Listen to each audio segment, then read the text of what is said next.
Hi மக்களே, இன்றைக்கி நம்ம என்ன பார்க்க போகிறோம் அப்படின்னா, நேற்று நம்மளோட கேப்டன் விஜயகாந்த் அவர்கள் இறந்துட்டார். அதுக்கு சீமான் அஞ்சலி செலுத்தியிருக்காரு. அதை பற்றி தான் இன்றைக்கி பார்க்க போகிறோம். தான் நடிக்கும் படப்பிடிப்பு தளமானாலும் சரி, தமது அலுவலகமானாலும் சரி, பசியோடு யாரும் இருந்துடக்கூடாது அப்படின்றதுக்காக தம்மை நாடி வந்த மக்கள் அனைவருக்கும் பசியார உணவளித்த மனிதநேயவாதி அப்படின்னு சீமான் புகழ்ந்தார். தான் நடிக்கும் படப்பிடிப்பு தளமானாலும் சரி, தமது அலுவலகமானாலும் சரி, பசியோடு யாரும் இருந்துடக்கூடாது அப்படின்னு தம்மை நாடி வந்த மக்கள் அனைவருக்கும் பசியார உணவளித்த மனிதநேயவாதி அப்படின்னு நடிகரும் தேமுதிக நிறுவன தலைவருமான விஜயகாந்த் மறைவுக்கு நாம் தமிழர் கட்சியோட தலைமை ஒருங்கிணைப்பாளர் சீமான் இரங்கல் தெரிவிச்சிருக்காரு.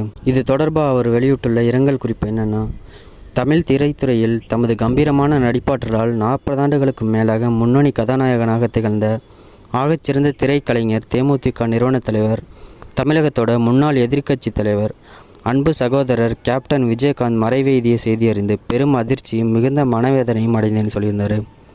கேப்டன் விஜயகாந்த் நடிகர் சங்கத்தோட தலைவர் பொறுப்பை ஏற்றிருந்த போது அனைவரையும் ஒருங்கிணைக்கூட கனிவு மிக்க பெருங்குணத்தாலும் நிர்வாக திறமையாலும் கோடிக்கணக்கான ரூபாய் கடனிலிருந்து நடிகர் சங்கத்தை மீட்ட பெருமைக்குரியவர். தம் நண்பர்கள் பலரோட திரைத்துறை வளர்ச்சிக்கு காரணமாக திகழ்ந்த பெருந்தகை. தமிழ் திரைத்துறையிலும் அரசியல் துறையிலும் அவர் படைத்த சாதனைகள் காலத்தால் அழியாதவை. கேப்டன் விஜயகாந்தோட புகழ் தமிழக மக்கள் மனங்களில் என்றென்றும் நீங்காது நிலைத்திருக்கும்.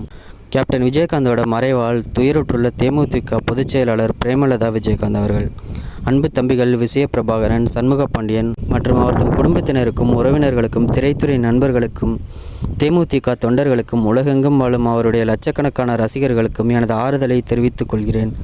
இப்பெருந்துயரில் பங்கெடுக்கிறேன்.